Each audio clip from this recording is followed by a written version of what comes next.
नमस्कार, मी ॲस्ट्रोस्मिता गिरी बोलते।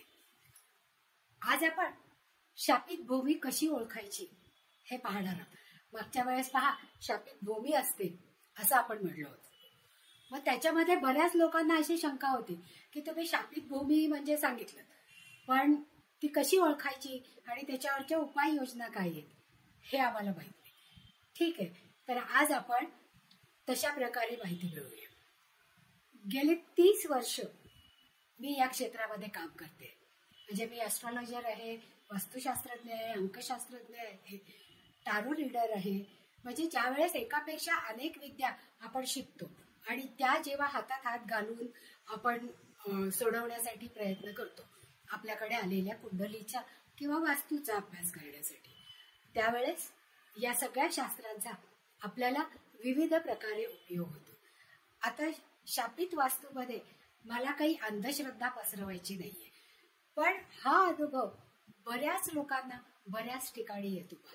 कुंडली पाहताना कुंडली तर चांगली असते, पण ते लोक जे सांगत असतात ते खूप त्रासदायक असतं। मग असं का होतं असं जेव्हा आपण विचार करतो त्यावेळेस आपल्याला मुळापर्यंत जाणं गरजेचं असतं। मागच्या वेळेस तुम्हाला सांगितलेलं आहे की शापित भूमी ही शापित होते। कशी शापित होते की निरपराध जीवांचा जेव्हा बळी देतो किंवा रक्तपात होतो तिथे, त्यावेळेस ती भूमी रक्तरंजित होते आणि तिथे गेलेले लोक काही स्वेच्छेने गेले असतील असं नाहीये, आणि मृत्यूच्या समयी त्यांच्या कितीतरी इच्छा असतील आणि त्या सगळ्या इच्छा पूर्ण न झाल्यामुळे त्यांच्या आत्मे तिथेच कोटाळत राहतात आणि ती भूमी शापित होते असं मागच्या वेळेस मी सांगितलं होतं। आता ती ओळखायची कशी?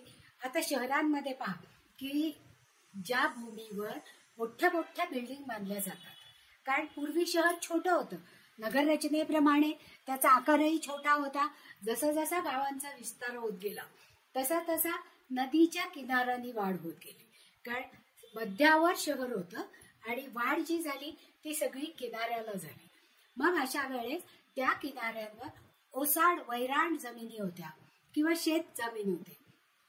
मग अशा या जमिनींमध्ये जे लोक काम करतात किंवा ज्या गावापासून दूर आहेत अशा जमिनी स्मशानभूमी म्हणून वापरल्या जायच्या।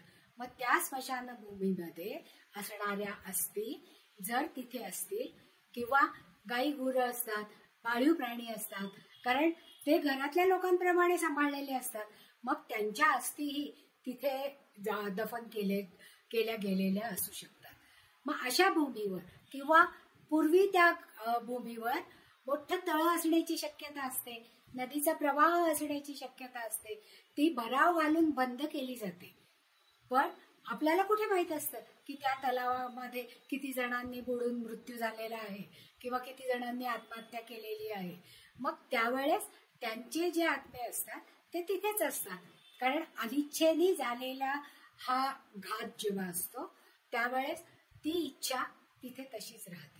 मग त्या भूमीवर समतल करून जर बिल्डिंग बांधल्या तर ती भूमी शापितच असते।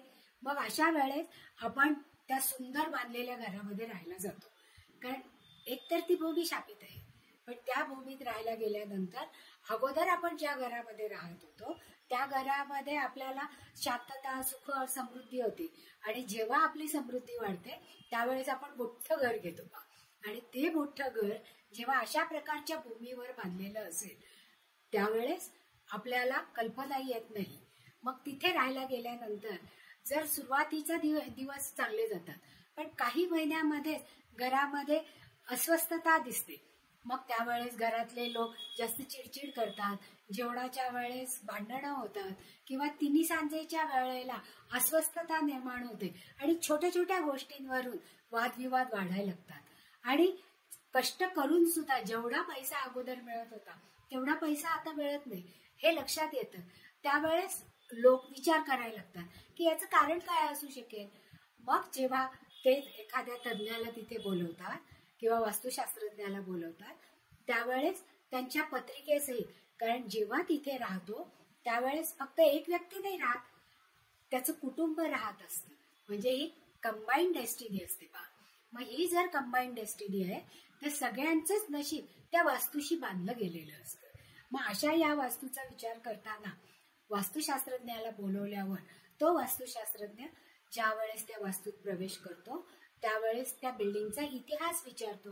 म्हणजे तुम्ही केव्हा हे बिल्डिंग केव्हा बांधली, किती मजले बांधली, त्याच्या अगोदर तिथे काही होतं का, या सगळ्याची चौकशी केली जाते. म्हणजे त्या वास्तूचं वय काय आहे, ती कुठल्या भागामध्ये बांधलेली आहे, त्याच्या पूर्वीचा त्या भूमीचा इतिहास काय आहे, या सगळ्याची. कारण कोणाला तरी ते माहीत असतं. मग ज्या वेळेस हे लक्षात येतं की पत्रिका खूप चांगली आहे, पण त्या घरात गेल्यापासून आपल्या घराण्याला उतरती कळा लागलेली आहे, मग त्यावेळेस हा विचार मनामध्ये घर करतो. आणि जेव्हा वास्तुशास्त्रज्ञ येतो त्यावेळेस तो विचारतो की घर कधी बांधलेले आहेत, घरात कोण कोण राहतंय, त्याच्या अगोदर काय परिस्थिती होती, या सगळ्याचा विचार करून आत्ता नेमकं कलहातून आणखीन काय काय होतं.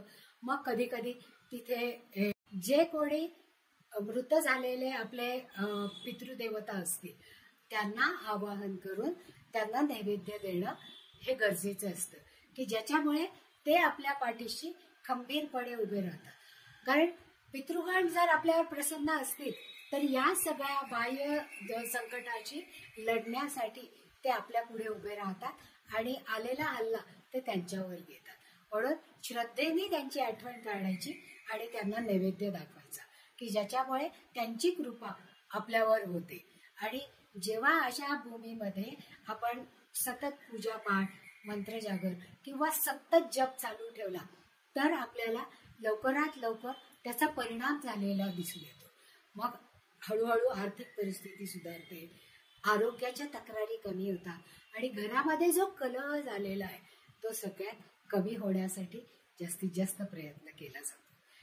आता या भागामध्ये आपण शापित भूमीवर बांधलेल्या जागांचं म्हणजे आधी शापित भूमी म्हणजे काय ते पाहिलं.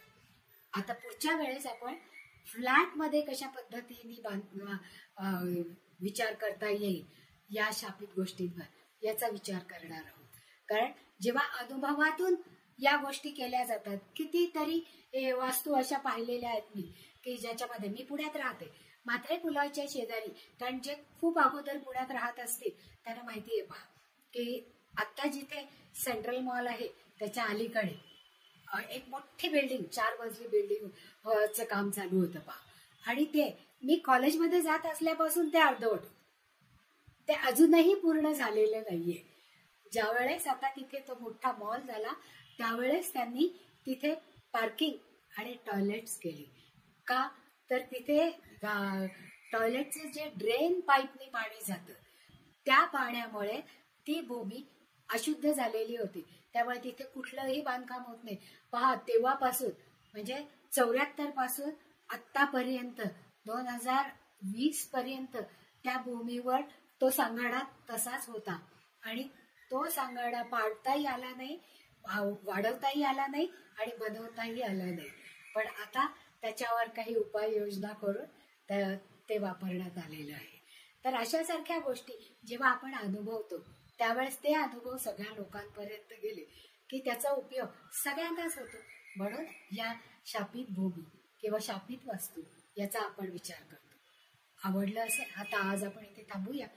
आवडलं असेल तर लाईक करा, सबस्क्राईब करा आणि तुमच्या सगळ्या मित्रमैत्रिणींना ही माहिती पुरवायची असेल तर जरूर शेअर करा. धन्यवाद.